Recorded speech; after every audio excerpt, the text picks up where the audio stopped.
مطلب میرا ہونا سہل ممتنا بڑی آسان زبان لکھو تاکہ جڑا ریڑھی والا بھی ہے کوئی بھی جڑا اردو پڑھ سکتا ہے وہ پڑھ لے. جنگ وہ ایک خطہ ہے میرے خیال ہے پوری دنیا چ وہ خطہ ہونا جہے ایک ضلع دے وچوں 2 نوبل پرائز ہیں. جڑے اپنے ثقافت نال جنوں محبت نہیں کلچر نال محبت نہیں انہوں کیا آکھیے وہ بندہ جنوں. بسم اللہ الرحمن الرحیم. السلام علیکم. تھل آن لائن نیوز دے نال میں ہاں جوید بارم گلو تے تسی ویدے پیو تھل آن لائن نیوز. ناظرین اج اساں موجود ہیں ڈاکٹر نیاز علی محسن میگھیانا صاحب کول جو کہ چیف سرجن بھی ہیں. 40 سال کا تجربہ انہوں نے سرجری دے 40 سال گزار چکے ہیں. سرجری دے نال ناظرین وہ ادب دے نال کافی لگاؤ رکھتے ہیں. انہوں نے کافی کتابیں چھپ کے آ چکی ہیں. اج انہوں زندگی کے بارے بھی تانوں بھی دسن کی کوشش کریں تے آپ پوچھتے ہیں انہوں کو کہ انہوں ادبی سلسلہ کرو تو شروع کیتا تے سرجری تے میڈیکل تے ادب نو وہ نال گن تے کیویں ٹرے. السلام علیکم ڈاکٹر صاحب. جی وعلیکم السلام جی. بڑی مہربانی تسی تشریف لیا ہے میرے واسطے بڑی خوشی دی گل ہے. تے میں دسنا یہ چاہنا کہ جی یہ ادب دا شوق جڑا ہے نا جی یہ میں 8ویں جماعت تو لکھنا شروع کیتا ہے. اور اس لیے ظاہر بندہ آپ بال ہوندا تے وہ بالاں دے ادب لکھنا کہانیاں لکھنیاں لطیفے لکھنے اور مختلف جتنے جنگ چ اخبار آندے ہیں نا انہاں دے جڑے بچیاں دے صفحے ہیں وہ لکھنا. اس تو بعد جڑے تعلیم و تربیت ہمدرد نونہال سارے انہاں دے وچ موڑ میں اپنا ایک رسالہ بھی 8ویں 9ویں جماعت میں چھاپنا شروع کیتا جہدا ایک خواجہ یونس حسن شہید پین فرینڈز کلب وہ نام تو شہید دا رسالہ وہ نام ہے. تے وہ خواجہ یونس حسن شہید جڑے ہیں ساڈے 65 دی جنگ دے ہیرو ہیں جنگ دے رہن والے جنگ سٹی دے. انہوں نے پٹھان کوٹ اپنا جہاز نو اگ لگی تو وچ انہاں سٹیا سیدھا جا کے پٹھان کوٹ جتنے جہاز کھلوتے ہیں ساڑ گئے جا رہے. ستارہ جرت ملے انہوں دے نام تے اسی شروع کیتا.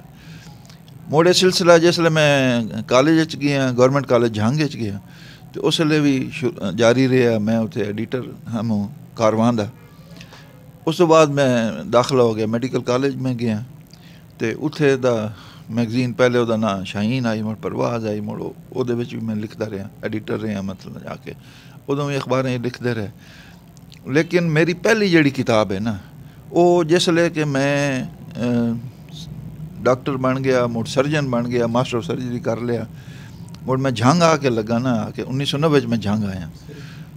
اس لیے میری پہلی کتاب آئی انوکھا لاڈلا جڑی ہلکا پھلکا طنز و مزہ اردو دی بڑی مطلب میرا ہونا سہل ممتنا بڑی آسان زبان لکھو تاکہ جڑا ریڑھی والا بھی ہے کوئی بھی جڑا اردو پڑھ سکتا ہے وہ پڑھ لے. اس تو بعد میری بھمبیری آئی. بھمبیری جڑی وہ میری آئی 1994 انوکھا لاڈلا آئی 95 وہ آئی. مڑ میں پاکستان پنجابی ادبی بورڈ دا انہیں ممبر بنا لیا. ہلے بھی میں ممبر ہاں 1996 میں ممبر بنے 95 دے. بمبیری جڑی ہے وہ دی کہانیاں 2 کہانیاں جڑی ہیں وہ بہاولپور دے بورڈ دے وچ شامل ہیں کورس سے شامل ہیں الحمدللہ. تے ہن تائیں میری جڑی ٹوٹل 21 کتاباں آئیاں نے 22ویں آون والی ہے. تے 21 کتاباں چوں میری جڑی 15 کتاباں وہ اردو وچ ہیں تے 6 کتاباں میری پنجابی وچ ہیں.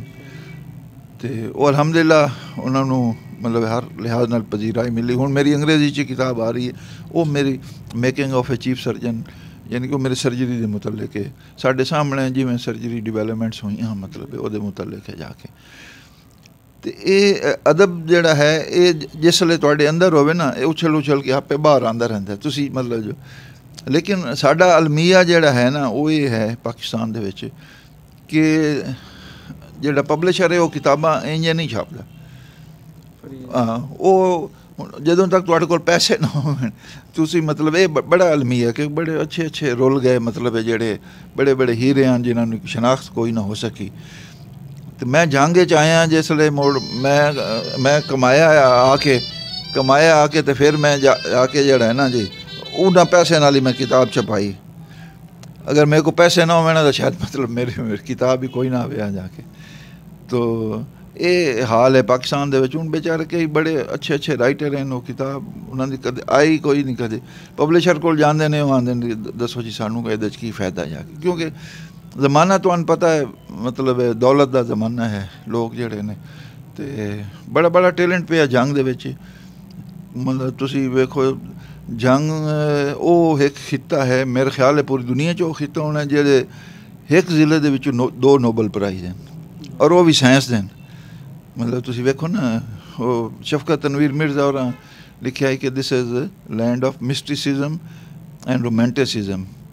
ਮਿਸਟੀਸਿਜ਼ਮ ਤੋਂ ਮਤਲਬ ਜਿਵੇਂ ਹਜ਼ਰਤ ਸੁਲਤਾਨ ਬਾਹੂ ਸਾਡੇ ਕੋਲ ਅਸਾਸਾਂ ਨੇ, ਉਹ ਸ਼ਾਇਰਾਂ ਦੇ ਵਿੱਚ ਤੁਸੀਂ ਤੁਹਾਡੇ ਨਾਲੇਜ ਵਾਸਤੇ ਜਾਂ ਵੈਸੇ ਪਤਾ ਵੀ ਹੋਣਾ ਦੋਸਤਾਂ ਨੂੰ ਕਿ ਦਮੋਦਰ ਦਾਸ ਜਿਹੜਾ ਹੈ ਉਹ ਜੰਗ ਦਾ ਰਹਿਣ ਵਾਲਾ ਹੀ, ਇੱਥੇ ਸੁਲਤਾਨਪੁਰ ਹੈ, ਤੁਸੀਂ ਜਾਓ ਸ਼ਾਬਲ ਤੋਂ ਅੱਗੇ ਪਿੰਡ ਜਿਹੜਾ ਹੈ ਇੱਥੋਂ ਦਾ ਰਹਿਣ ਵਾਲਾ ਹੈ। ਹੀਰ ਵਾਰਿਸ ਸ਼ਾਹ ਬਾਅਦ 'ਚ ਲਿਖੀ ਹੈ, ਪਹਿਲੂ ਉਸ ਲਿਖੀ ਆਈ।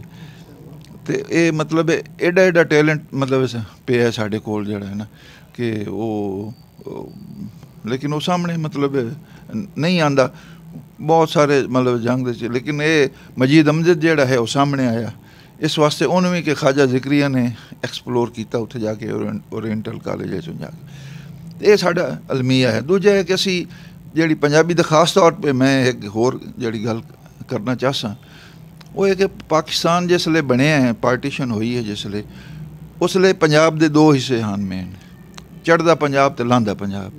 ਜਿਹੜਾ ਚੜ੍ਹਦਾ ਪੰਜਾਬ ਹੈ ਉਹਦੀ ਚੜ੍ਹਦੀ ਜ਼ਬਾਨ ਹੈ ਜਿਹਨੂੰ ਅੱਜ ਕੱਲ੍ਹ ਮਾਝੀ ਆਉਂਦੇ ਨੇ, ਅਤੇ ਲਾਂਦੇ ਪੰਜਾਬ ਦੀ ਜ਼ਬਾਨ ਇਹੋ ਹੈ ਜਿਹੜੀ ਮੈਂ ਬੋਲਦਾ ਬੈਠਾ, ਤੁਸੀਂ ਬੋਲਦੇ ਹੋ ਜਾ ਕੇ। ਪੂਰੇ ਪੰਜਾਬ ਦੀ ਇਹ ਜ਼ਬਾਨ ਹੈ। ਉਹਦੀ ਸਬੂਤ ਹੈ ਕਿ ਇੱਥੇ ਤੁਸੀਂ ਵੇਖੋ ਮਤਲਬ ਹਜ਼ਰਤ ਸੁਲਤਾਨ ਬਾਹੂਗੜ੍ਹ ਮਹਾਰਾਜੇ ਬੈਠੇ ਉਹਨਾਂ ਦੀ ਜ਼ਬਾਨ ਉਹ ਹੈ। ਅਤੇ ਉਹ ਤੁਸੀਂ ਆਜ਼ਾਦ ਕਸ਼ਮੀਰ ਜਾਓ, ਮੀਆਂ ਮੁਹੰਮਦ ਬਖਸ਼ ਦੀ ਸੈਫ ਉਲ ਮਲੂਕ ਦੀ ਜ਼ਬਾਨ ਵੀ ਉਹ ਹੈ। ਅਤੇ ਪੂਰੇ ਹੁਣ ਵੀ ਤੁਸੀਂ ਉਹਦੇ ਹਜ਼ਾਰੇ ਚਲੇ ਜਾਓ, ਹਿੰਦ ਕੋ ਜਿਹੜੀ ਉਹ 96% ਜਿਹੜੀ ਹੈ ਉਹ ਹੈ ਜਿਹੜੀ ਕਿ ਅਸੀਂ ਬੋਲਦੇ ਹਾਂ। ਹੋਇਆ ਇਹ ਕਿ ਸਾਨੂੰ ਉਹਨਾਂ ਨੇ ਆਖਿਆ ਜਾਂਗਲੀ ਬਜਾਂਗਲੀਆਂ ਦੀ ਜ਼ਬਾਨ ਹੈ ਮਤਲਬ ਜਾ ਕੇ, ਅਤੇ ਅਸੀਂ ਜ਼ਰਾ ਅਹਿਸਾਸ ਕਮਤਰੀ ਦਾ ਸ਼ਿਕਾਰ ਹੋ ਗਏ। ਮੈਂ ਇਹ ਆਨਾ ਕਿ ਮੈਂ ਸਰਜਨ ਹਾਂ, ਮੈਂ MBBS ਕੀਤਾ, ਮੈਂ ਮਾਸਟਰ ਆਫ ਸਰਜਰੀ ਹੈ, ਮੈਂ ਭਾਵੇਂ ਸ਼ਲਵਾਰ ਪਾਵਾਂ, ਭਾਵੇਂ ਟਾਈ ਲਾਵਾਂ, ਭਾਵੇਂ ਮਜਲੀ ਪਾਵਾਂ, ਮੈਂ ਮਾਸਟਰ ਆਫ ਸਰਜਰੀ ਰਹਿਣਾ, ਮੈਂ ਸਰਜਨ ਰਹਿਣਾ, ਮੈਨੂੰ ਕੋਈ ਉਹਦਾ ਆਰ ਨਹੀਂ ਹੈ। ਮੈਂ ਇਸੇ ਵਾਸਤੇ ਜਿਹੜੀ ਆਪਣੀਆਂ ਅੱਛੀਆਂ ਕਿਤਾਬਾਂ ਲਿਖੀਆਂ ਨੇ ਉਹ ਆਪਣੀ ਲਾਂਦੀ ਜ਼ਬਾਨ 'ਚ ਲਿਖੀਆਂ ਨੇ, ਕਿਉਂਕਿ ਜਿਹੜਾ ਸਾਡੇ ਲੋਕ ਢੇਰ ਪੜ੍ਹੇ ਲਿਖੇ ਹਨ, ਕੋਈ ਨਾ ਮੀਡੀਆ ਅਤੇ TV 'ਤੇ ਔਰ ਜਿਹੜਾ ਉਸਲੇ TV ਹੈ ਅਤੇ ਰੇਡੀਓ ਹੈ ਉਹਦੇ ਉੱਤੇ ਜਿਹੜੇ ਇੰਡੀਆ ਤੋਂ ਆਏ ਲੋਕ ਉਹ ਹਾਵੀ ਹੋ ਗਏ। ਉਹਨਾਂ ਆਖਿਆ ਜੀ ਇਹ ਮਤਲਬ ਲੋਕ ਸਮਝਦੇ ਬਈ ਉਹ ਪੰਜਾਬੀ ਅਸਲੀ ਪੰਜਾਬੀ ਇਹ। ਮੈਂ 1974 ਦੇ ਵਿੱਚ ਮੈਂ ਗੌਰਮੈਂਟ ਕਾਲਜ ਪੜ੍ਹਦਾ ਹਾਂ, ਉਸ ਲਈ ਮੈਂ ਇੱਕ ਮਜ਼ਮੂਨ ਲਿਖਿਆ ਹੈ ਕਿ ਅਸਲੀ ਪੰਜਾਬੀ ਜੰਗ में बोली जाती है। ਮਕਸਦ ਮਤਲਬ ਹੈ ਕਹਿਣ ਦਾ ਉਹ ਬਿਲਾਲ ਜ਼ੁਬੈਰੀ ਉਦੋਂ ਜ਼ਿੰਦਾ ਹਨ, ਗਰੀਬ ਅਖਬਾਰ ਵਿੱਚ ਉਹ ਛਪਿਆ ਵੀ ਸਹੀ ਆਰਟੀਕਲ।